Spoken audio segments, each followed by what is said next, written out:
ও জনাব হযরত আলহাজ মাওলানা মুক্তাদের হোসাইন সাহেব, মাশাআল্লাহ আপনাদের খেদমতে বেশ কিছুক্ষণ সময় ধরে সুন্দর কিছু বয়ান করেছেন, আলোচনা করেছেন। আপনারা সকলেই আলোচনা শ্রবণ করেছেন। গুনাহগার সংক্ষিপ্ত কিছু বয়ান করে দোয়া হবে। অনেক দূর থেকে আল্লাহ পাক আপনাদের খেদমতে আনিয়েছেন।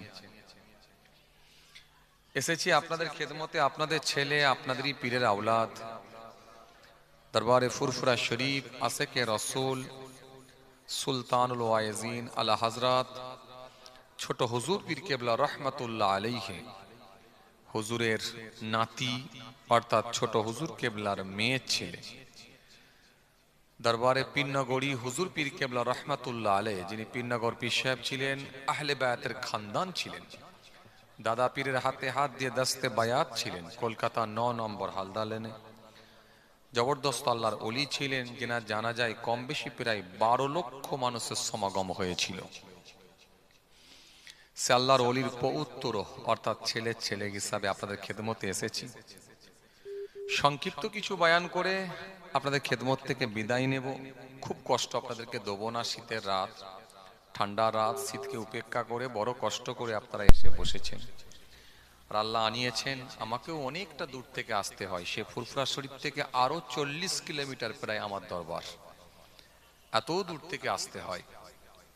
আবার রাস্তাঘাটের পরিস্থিতি এখন ভালো নয়, কোথাও রাস্তা খারাপ, কোথাও জ্যাম, এই সবকে কাটিয়ে সবকে ভেদ করে আসা, আবার এসে আপনাদের এই মোড় থেকে জায়গাটা বুঝতে না পেরে সোজা গাড়ি টেনে দিয়েছি।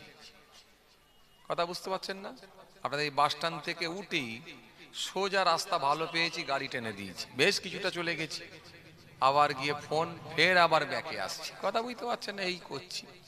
তো যাই হোক, মোর মতো একটা কেউ দাঁড়ালে সুবিধা হতো। আসলে ভিতর রাস্তাগুলো তো আমরা বুঝে উঠতে পারি না। যাই হোক, ভাইরা লোকেশন দিয়েছিলেন, লোকেশন ধরিয়ে এলাম, নাহলে আরো হয়তো ২-১০ মিনিট আগে ঢুকে যেতাম। তো যাই হোক, আল্লাহ আনিয়েছেন, তাই একটু মিনিট ২৫ একটু লেট হয়ে গেল, ২৫ মিনিট মতো। যাই হোক, আল্লাহ ফের নিয়ে এলে কোনোদিন আলোচনা হবে ইনশাআল্লাহ। অল্প সময় কিছু দোয়া আলোচনা করে দোয়া হবে। যারা আশেপাশে আছেন সবাই চলে আসে। আউযু বিল্লাহি মিনাশ শাইতানির রাজীম।